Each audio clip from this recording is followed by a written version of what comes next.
Merci d'être là. Vous allez voir de belles images. On va vous raconter la petite histoire, le petit making-of.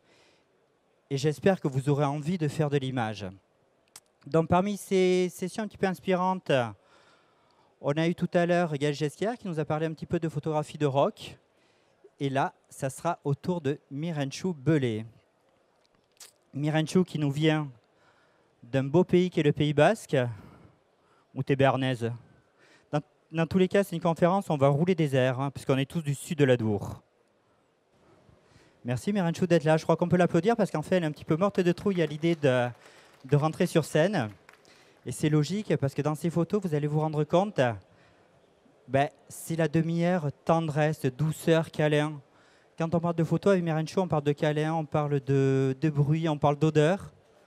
Et surtout, on ne vous prend pas la tête avec des fichiers RAW, avec des autofocus 51 collimateurs, etc. Donc Mirenchou, elle se cache souvent, elle se cache derrière son gros appareil photo. Je te laisse te présenter un petit peu. T'es qui, Mirenchou, avant de lancer la vidéo? Mirenchou, morte de trouille, c'est vrai, et basque. Donc voilà, je suis une petite photographe qui officie dans j'officie dans le Pays Basque, donc dans le sud-ouest de la France. Voilà, ça va faire bientôt 10 ans que je suis photographe sociale, donc dans le mariage et le portrait essentiellement. Alors Mirenchou, pourquoi elle est là? Parce qu'on aime ses photos, c'est sûr, mais surtout elle fait partie de cette nouvelle génération de photographes entre guillemets sociaux, en fait qui photographient la famille, qui photographient les amis, qui photographient les gens qui n'ont pas l'habitude de poser, avec un regard nouveau. Et elles sont comme ça tout un tas de filles et garçons de la même génération, trentenaires, qui redonnent un coup de fraîcheur dans ce métier. Et c'est très appréciable et c'est un petit peu pour ça qu'on est là aujourd'hui.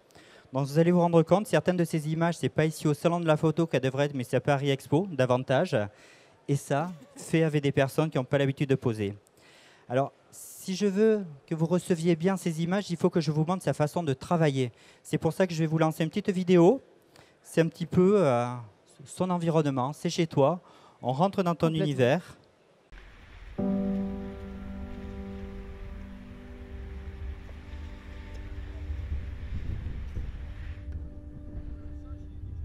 Je suis inspirée par beaucoup de choses.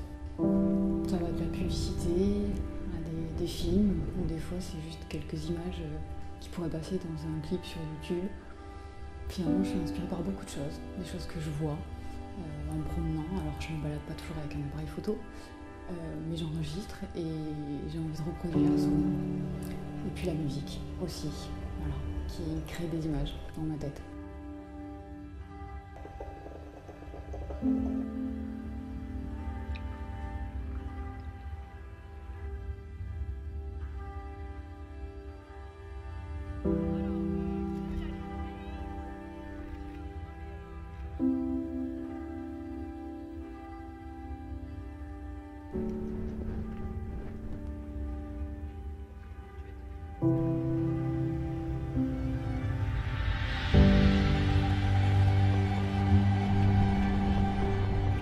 J'ai pas de trame, j'y vais. Et je laisse place à l'improvisation, parce que je travaille essentiellement avec des enfants. Et que finalement, c'est eux qui donnent le ton. Donc, j'arrive pas avec des choses déjà bien ficelées. Et souvent, justement, je peux être très émerveillée, très surprise du résultat. En fonction de la réponse à des petits jeux que je peux leur proposer, à des missions, à leur envie de câliner, à leur disponibilité en fait. Donc, quel que soit le terrain sur lequel on peut se trouver, que ce soit en forêt, que ce soit en forêt, que ce soit dans le sable, que ce soit à la montagne. Donc en fait, j'évolue avec les enfants dans mes images. Je prends la lumière comme elle vient. Je ne travaille avec aucune autre source que le soleil.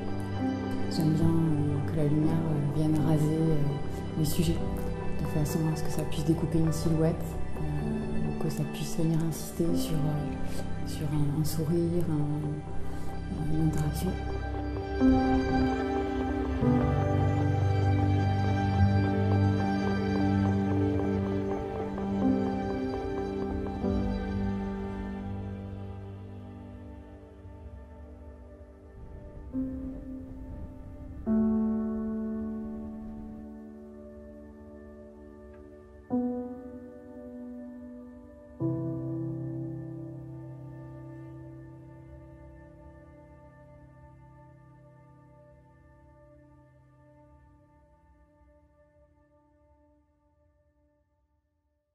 On va revenir sur tes images. Merci Myriam Chou d'être là. Tu t'es présenté un petit peu comme étant photographe social. C'est quoi la photographie sociale? Alors, la photographie sociale. Donc, comme je vous disais, bon déjà merci à tous d'être là et de m'écouter. Je viens d'un tout petit village au fin fond du Pays Basque. Et dans ce village, mon grand-père était pharmacien. Donc, au-delà de faire des piqûres, délivrer des médicaments en bicyclette, dans les années 40, il réalisait aussi des portraits de villageois, en fait, pour leur rendre service. Et puis, il les développait, il les tirait dans son petit labo. Donc, c'était un photographe de gens. Il faisait des photos de gens pour des gens. Donc, je trouve que c'est ça, en fait, le métier de photographe social. C'est le métier de photographe de proximité. Et transposé à notre époque, moi, c'est ce que j'ai envie de faire, en fait. C'est de faire des photos de gens pour des gens. Alors, on a un petit déroulé. Tu vas nous parler de quoi dans cette demi-heure qui suit? Donc, photographie sociale, hein, c'est tout l'objet de mon métier. Je ne photographie finalement que des gens. Des bruits, des odeurs, pourquoi? Parce que pour moi, la photo, c'est avant tout une expérience sensorielle. J'ai envie que mes clients, quand ils reçoivent mes photos, ils puissent se souvenir de l'expérience qu'ils ont vécue, des bruits, des odeurs, du contexte en fait, de la séance. Un style, une lumière, parce que j'ai un style qui est marqué et que je revendique marqué. J'ai mes lumières, je les aime ainsi.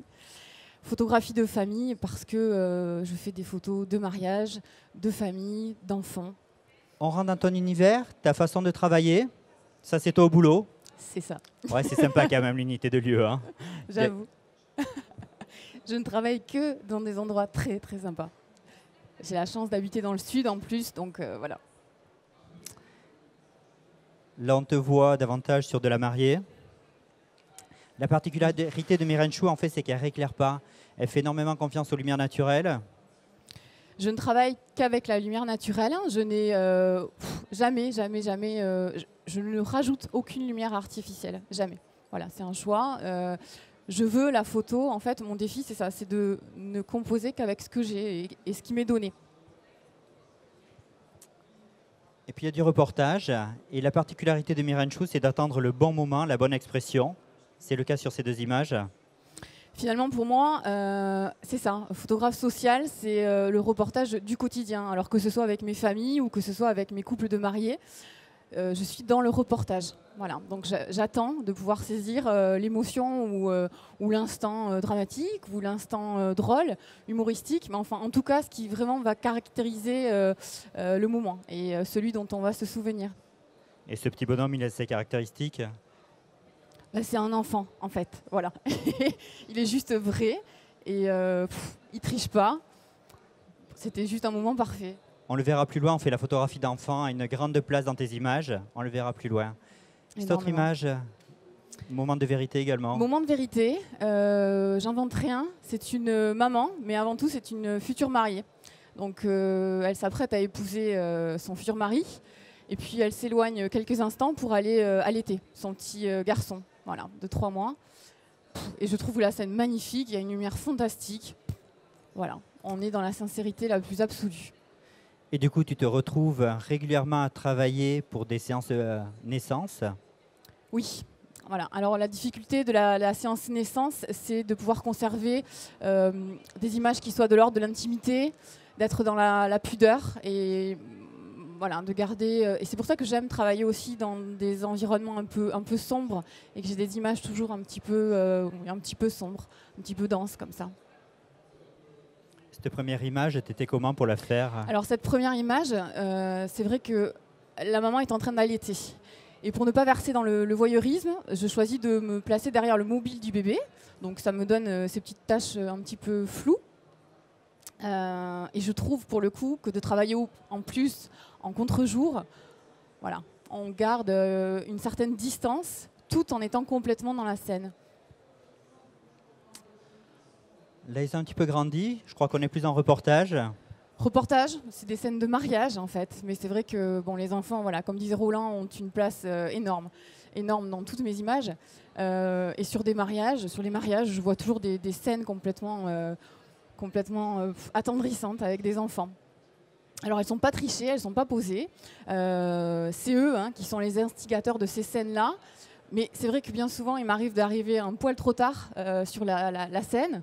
Donc des fois, je leur demande de reproduire ce qu'ils viennent de faire, en fait. Voilà, comme sur l'image du que j'ai trouvé hyper sympa, et j'ai demandé à la petite fille de reproduire ça. Donc on s'en amuse beaucoup, les enfants s'en amusent beaucoup, et voilà ce qu'on obtient. Là également, tu es sur une séance chez tes clients. C'est ça, séance famille. Donc là, c'est pour vous montrer un petit peu ce que peut donner une série, finalement. Je trouve que c'est important aussi, en plus, quand il y a l'arrivée d'un second. La place de l'aîné est fondamentale. Donc j'aime aussi réaliser des portraits de l'aîné seul. Voilà. Une séance, c'est une série globale. C'est important et c'est des moments de tendresse.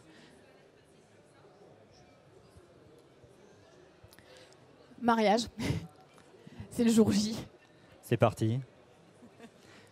C'était naturel, tu les fais poser. Raconte-nous ce qui est L'histoire, des à côté. Oui, l'histoire de cette histoire. Alors souvent, mes clients me disent tout le temps, mais nous, on n'est pas mannequins. Et tant mieux, j'ai envie de dire, parce que je ne travaille pas dans la mode et je leur demande pas d'être des mannequins. Je n'attends d'eux finalement que d'être ce qu'ils sont, en rajoutant peut-être un petit quelque chose. Et là, en l'occurrence, je demande à la mariée de courir et de sauter dans ses bras. Alors évidemment, on a refait la prise 2 ou 3 fois, je sais plus, et c'était très très drôle, parce que finalement, c'est pas des choses qu'ils ont l'habitude de faire dans la vie de tous les jours. Donc en plus, ça les éclate. Et puis tu as toujours de très très belles lumières, vous allez vous rendre compte tout au long de ces images. Là, on est par chez toi, on est dans le Béarn encore. Hein.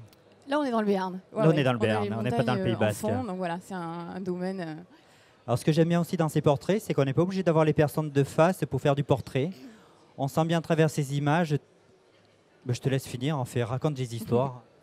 C'est ce que je vous disais, pour moi, le portrait, c'est pas quelqu'un forcément de face, posé, planté. Pour moi, un portrait, c'est une série. Et j'aime que dans la série, on puisse vraiment, là en l'occurrence, ce sont des enfants, qu'on puisse les retrouver dans ce qu'ils étaient à ce moment-là.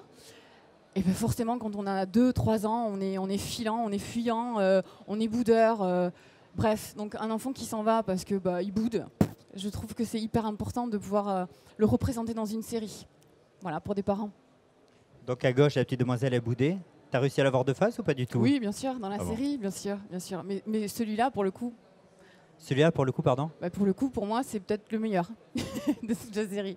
Je pense qu'on partage tous. Là, tu es passé plutôt sur des préados. Voilà, ils grandissent. Les préados, c'est pareil. Ça boude et ça souffle. Ça boude et ça souffle, mais ça joue le jeu. C'est-à-dire que quand je suis en séance famille, je leur donne des missions. Voilà. Je leur demande de jouer avec moi. Clairement, je cause toute la séance et je leur demande de répondre à mes petits jeux. Donc là, par exemple, les petits gars, je leur demande de regarder le point le plus loin, et de me décrire ce qu'ils voient. Donc on part sur des trucs complètement fous. Je vois une fusée, je vois un astronaute, je vois... voilà. L'important, c'est quoi? C'est faire en sorte que leur mental t'oublie, qu'ils partent sur leur délire et que tu les aies naturels. C'est ça, c'est qu'ils m'intègrent à leur jeu, en fait. Qu'ils ne se disent pas, elle est là pour nous faire des photos, mais elle est là pour jouer avec nous. Tiens, pourquoi pas, on prend. Les câlins ont également beaucoup d'importance. La tendresse, pour moi. Autant de familles, autant de représentations différentes de la tendresse. Puisqu'évidemment, il y a des gens qui sont plus pudiques que d'autres. Les enfants n'ont pas le problème de la pudeur. Ça, c'est quelque chose en fait, qui relève de l'adulte, la pudeur. Donc, ils n'ont pas de problème avec le fait de se toucher, avec le fait de s'embrasser, avec le fait d'être trop, finalement. Voilà. Donc, quand je leur demande... comment tu ferais un câlin à ta sœur, mais fort, fort, fort. Voilà, ça peut donner ça. Là également, tu les fais poser. À gauche, tu m'as raconté la petite histoire. Je trouve qu'elle est assez bien. À gauche, c'est un petit garçon qui bouge beaucoup, beaucoup, beaucoup. Et donc, mais c'est lui. Alors évidemment, bon, même si j'ai un boîtier qui est extrêmement rapide, j'ai quand même besoin d'avoir un tout petit temps, même quelques secondes, où l'enfant va être posé. Donc là, je lui demande simplement, et en plus ça colle avec le déguisement du jour, il est déguisé en super-héros, je lui demande simplement de regarder les étoiles, voilà, et de regarder la plus haute. Ça, je trouvais que c'était un tableau. Alors raconte-nous. Je Je suis sur une séance famille en intérieur, parce que je fais beaucoup de séances famille également chez les gens. Et je crois que c'est la meilleure prise de toute la séance. On a fait des photos avec sa toute petite sœur. Et à ce moment-là, papa arrive. Jusqu'alors, on était en séance avec la petite sœur et la maman uniquement, et papa arrive. Et le moment est juste très authentique, en fait. Voilà, c'est... Je crois qu'elle est montée sur le lit pour voir la voiture. C'est ça, c'est ça. Elle s'est hissée sur le lit, hop, sur les pieds, pour regarder papa qui arrive. Je la trouve fantastique. Juste magique, non? Je pense que vous partagez tous. Là, il y a les filles qui disent oui, les garçons plus réservés. Beaucoup de tendresse. Alors justement, on rentre dans ces photos de famille. On en a vu quelques-unes. Celle-ci également, avec un traitement particulier.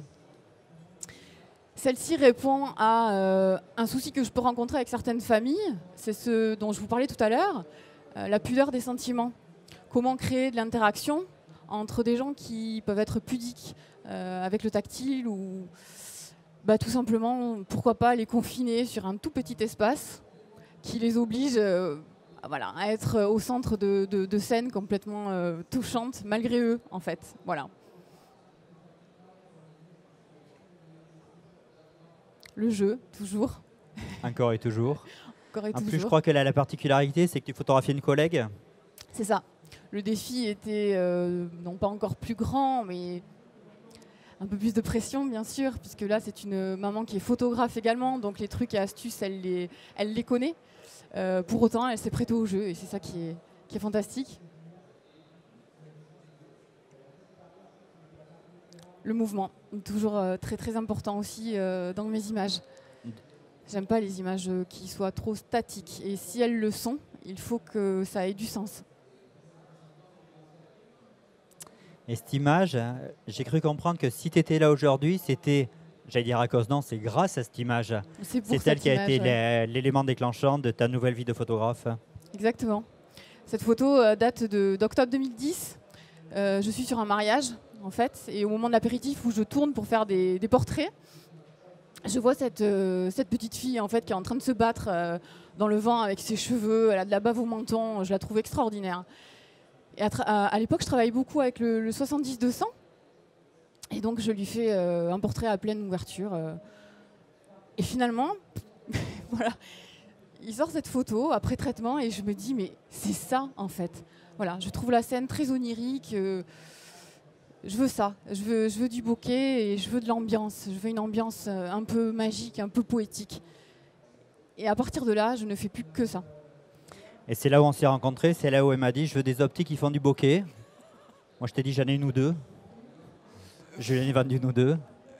Et effectivement, là, je viens de remplacer mon 50 mm par le 58. Donc toujours avec une ouverture à 1,4. Et j'ai été bluffée. Je suis fan. Je viens de le remplacer, donc voilà. Travaille toujours à pleine ouverture, donc des lumières de contre-jour. Il y a un traitement. Ah, cette série est intéressante, parce qu'en fait, elle fait intervenir les papas. Jusqu'à présent, il n'y avait que des mamans, que des enfants. Et en fait, il y a des papas avec leurs petites filles. Mais poser un papa, c'est dur? Faire poser un papa? Non. Non, moi, je trouve pas. Alors, les papas, je les fais souvent intervenir en fin de séance, justement au moment où ils pensent être à peu près débarrassés. Souvent, c'est un petit peu difficile pour eux quand même de venir sur une séance famille, la maman pousse. Bref, pour autant, je trouve que c'est fondamental de leur accorder quelques instants seuls avec leurs enfants. Et aucun papa ne peut résister à un assaut de tendresse, c'est impossible. Donc c'est pour ça que les enfants, pour moi, c'est un véritable média entre les adultes et moi-même, et ce que je veux en tirer. Pareil. Pareil, copier-coller des papas, de la tendresse. Également un portrait. Et toujours un portrait d'une fratrie. Sauf que c'est eux, ils sont juste intenables. Ou en tout cas, au moment où on a fait cette photo, ils l'étaient. Donc, fondamental. Et là, on se rend compte que finalement, la couleur des vêtements colle bien avec l'ambiance. Quand tu es en rendez-vous, que tu es avec la maman, j'ai cru comprendre, plus qu'avec le papa quand tu prépares les séances de prise de vue, Côté environnement, côté vêtements, comment ça se passe? Tu leur demandes quoi? Alors, il y a toujours une petite phase de préparation de la séance où effectivement on se cale un petit peu. Je n'exige rien. Par contre, je leur demande de faire preuve de bon sens. Il ne faut pas qu'il y en ait un qui arrive avec des poids, l'autre à carreaux. Non pas que j'aime pas les poids ou les carreaux, c'est juste que je veux qu'on puisse retenir les interactions. Je ne fais pas de la photo de mode, donc je me fiche pas mal en fait voilà, de la dernière tendance. Je veux juste de la neutralité pour qu'on puisse retenir ce qui se passe entre eux. Toujours des lumières, des Toujours doudous des qui lumières. volent, des jouets. Des jouets. Les enfants ne sont que dans le jeu sur mes séances, toujours. Une petite chose à nous raconter sur l'image de gauche ou... On a refait la prise. C'est ça. C'est pareil, c'est l'âge 2-3 ans, je pense que beaucoup le connaissent. C'est un âge un peu complexe où effectivement, pour les capter, on est obligé de passer par des choses. Et en l'occurrence, les jouets. Et je pense que ce petit garçon n'avait jamais vu voler son doudou. Donc un doudou, ça vole. D'accord. Complètement. Toujours de la tendresse, Toujours de la tendresse, voilà. toujours des contre-jours. Toujours des contre-jours dont je suis extrêmement fan, j'avoue. J'aime cette lumière. Et toujours des câlins. C'est ton Et secret, toujours des les câlins, mais même par temps gris finalement, voilà, parce que je ne maîtrise pas toujours les conditions de lumière. Évidemment, je ne cale pas que des séances en fin de journée entre les mois d'avril et octobre. Je travaille toute l'année.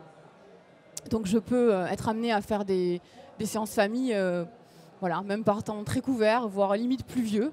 Mais ça ne me gêne pas. Ça me gêne pas. Ce qu'il faut retenir vraiment, c'est ce qu'il se passe. Et il y a des belles choses qui sortent. Je pense que vous partagez tous. Cette photo, c'est également un très très beau tableau. Une histoire là-dessus? Ou on regarde juste? Une histoire, c'est eux, quoi. C'est eux. C'est une des dernières images, je crois, de la séance. Alors, je suis très aidée, hein, évidemment. J'ai des spots magnifiques dans le sud. Mais j'aime pouvoir représenter mes sujets dans l'immensité. Parce que pour moi, c'est quand même ça. L'amour et la famille, c'est l'immensité. C'est tout ce qui leur reste encore à vivre et ce qu'ils vivent déjà. Voilà. Donc j'ai envie de représenter ça parce que pour moi, c'est grand. Vous l'avez constaté, elle a ses lumières à elle. On rentre un peu dans la technique, un petit peu dans ta façon d'opérer. On a fait un petit point avec les bisous, les câlins, les tendresses, les petits jeux d'enfants. Et puis après, il y a ton travail d'auteur, ton travail de photographe, ton travail de traitement de la lumière. C'est toi ça, hein? C'est un autoportrait. C'est toi. Alors pas auto pour le coup, Roland, parce que ah ouais, tu vois, ouais. c'est pas moi qui le fais. Mais oui, c'est un portrait qu'un collègue m'a réalisé sur une séance. Donc c'est toi au boulot? C'est moi au boulot. Et ça me représente extrêmement bien parce que j'adore les lumières de fin de journée. Pour plusieurs raisons. Peut-être parce que je ne suis pas du matin, mais pas que. Mais parce que c'est une lumière qui est chaude. Voilà, en termes de température de couleur, on est sur des lumières qui sont beaucoup plus jaunes. Et c'est ce que j'aime. C'est ce que j'aime vraiment. Donc là, on sent bien le Pays Basque. Hein. Qui connaît ce que l'enfant a à la main? Ouais, une chistera. C'est ça, c'est une chistera. Et on a réussi à parler de chistera au salon de la photo, faut le faire. C'est fou. C'est fou. Et ce petit bonhomme, je crois qu'on le retrouve dans quelques-unes de tes images. On va le retrouver dans quelques-unes de mes images parce qu'évidemment, étant maman, je ne peux pas m'empêcher de faire ce que je fais avec mes clients, avec mon fils également. Donc voilà, là c'est mon petit garçon qui tape la balle contre le mur de la maison en fin de journée, un soir après l'école. Voilà, très simple. Là, c'est une séance pas facile, je crois. Tu n'avais pas une très très belle météo. Les conditions étaient hostiles. Disons une lumière plutôt dure. Comme je vous disais, je ne travaille qu'avec ce qu'il m'est donné en termes de lumière. Donc finalement, il y a toujours une grande part d'improvisation. Pour le coup, je trouve que c'est assez réussi quand même. Mais c'est vrai que c'était difficile. La lumière était haute. Ils sont habillés en blanc, donc c'est plutôt éblouissant. Voilà, mais je suis obligée de composer avec ça. Donc je travaille quand même à contre-jour. Et on y arrive. On le sait bien, toujours contre-jour, toujours des premiers plans flous, donc de la pleine ouverture. Toujours de la pleine ouverture, malgré tout. Et puis un peu de contraste, un petit peu de saturation. Et de sous-exposition. Quelques masques. Et puis une autre vision aussi du métier où tu as les grands-parents qui viennent se faire photographier avec les petits-enfants. Aussi. Là, on a des grands-parents qui se sont fait un plaisir avec leur petite fille. Donc, c'est ça aussi la famille. C'est pas juste un papa, une maman, un enfant. C'est aussi des grands-parents, c'est aussi une filiation. Donc, pour moi, c'est fondamental. Même s'ils se sentaient déjà trop vieux pour vivre ça, pour moi, en aucun cas. Donc on peut le dire, on peut inviter les personnes à faire appel aux photographes professionnels pour avoir des images. Le photographe social, c'est vraiment le photographe de tous les gens.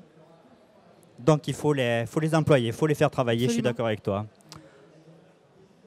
Du contre-jour, du Toujours noir et du blanc, parce que du contre-jour. noir et blanc c'est sympa aussi. Et du noir et blanc. Voilà. Pourquoi du noir et blanc? Parce que là, je voulais vraiment rendre à la scène son côté authentique. On est sur une séance préparation pendant un mariage. Contre-jour, pour le coup, avec une fenêtre, puisque je ne suis pas en extérieur avec la lumière du jour, la lumière du soleil. Mais toujours pareil, on est dans le clair-obscur et pour moi, c'est fondamental. Ces ambiances un peu sombres nous ramènent à une forme d'intimité. Noir et blanc continue. Toujours, voilà, le noir et blanc pour le côté authentique. Et puis quand on a préparé cette conférence, elle m'a dit « Ouais, mais je ne fais pas des images, je capte des bruits, je capte des odeurs. » Et nous qui sommes dans le métier de l'image, qu'une image fasse intervenir un petit peu tous les sens, je trouve magique.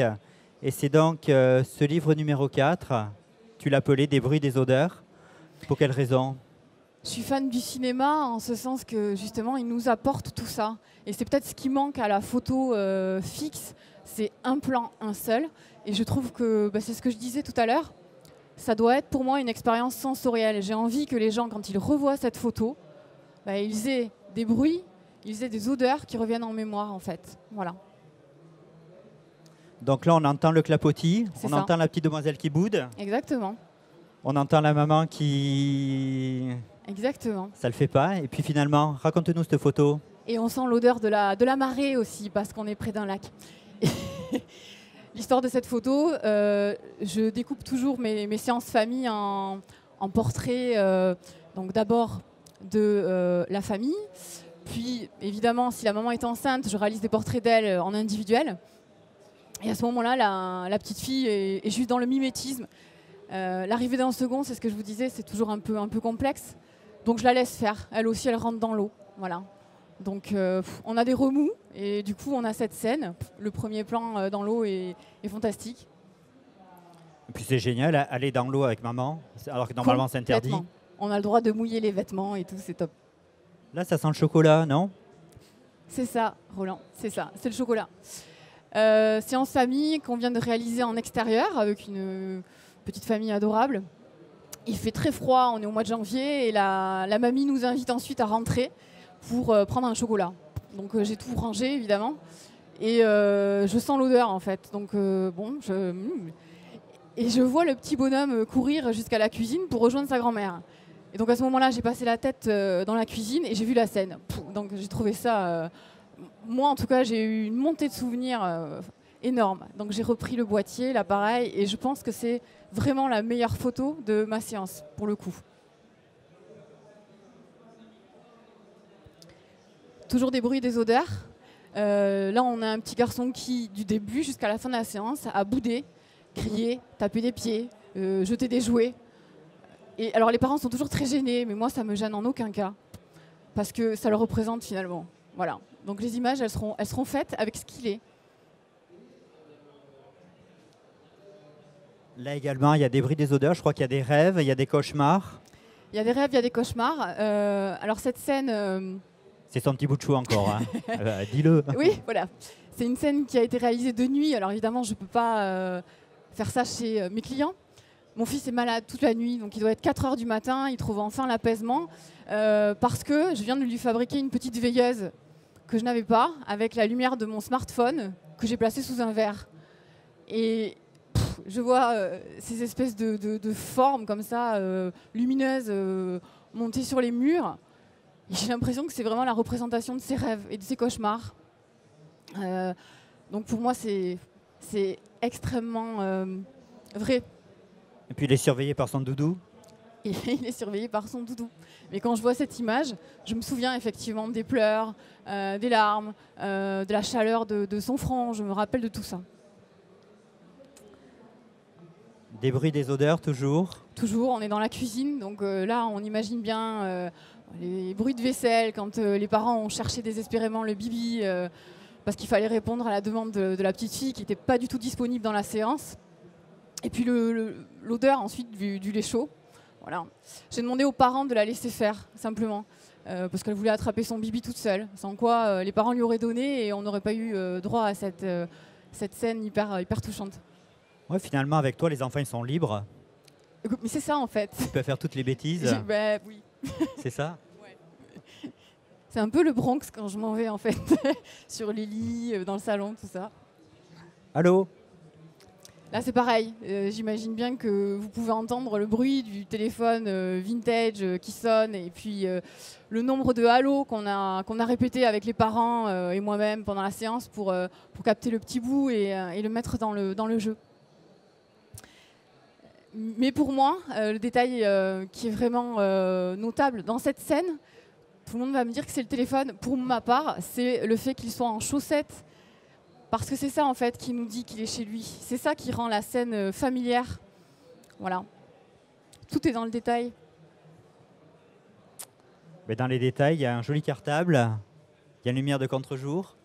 Toujours lumière de contre-jour. Donc là, c'est la première entrée des classes de mon fils. Donc c'est une répétition générale. Il met son cartable pour la première fois. Il est fantastique en plus, ce cartable. Alors évidemment, je joue sur les perspectives parce qu'il y a cette idée de chemin, de petit garçon qui s'en va vers son avenir évidemment. Et toujours le contre-jour parce que je ne veux pas imaginer autre chose que le fait que les enfants aillent vers la lumière et vers quelque chose de beau qui les attend. Et puis c'est une répétition parce qu'il est en chaussons. Il est en chaussons, oui, c'était relou. C'était volontaire ou pas du tout? C'était la veille. C'était la veille. Et honnêtement, quand on est dans la scène, je me fous de savoir finalement comment il était habillé. Son short est déchiré. Ah, ça craint ça. Ouais. Ça craint. Voilà, je ne suis pas une maman formidable, mais en tout cas, je trouve que c'est lui. Il est en chaussons avec un short déchiré, mais on s'en fout. Son cartable est magnifique et il est juste super fier. T'es pas une maman formidable. Je suis pas d'accord. Une maman comme ça qui nous autorise à faire des bêtises pour être pris en photo, c'est magique. Je crois qu'on peut l'applaudir parce qu'elle a une écriture qui est réellement très intéressante. Merci. Mirenchou. Et s'il te plaît, continue à grandir et reviens nous voir dans quelques années avec un travail encore plus important. Merci Mirenchou. Merci à tous de votre attention. Bon salon à tous.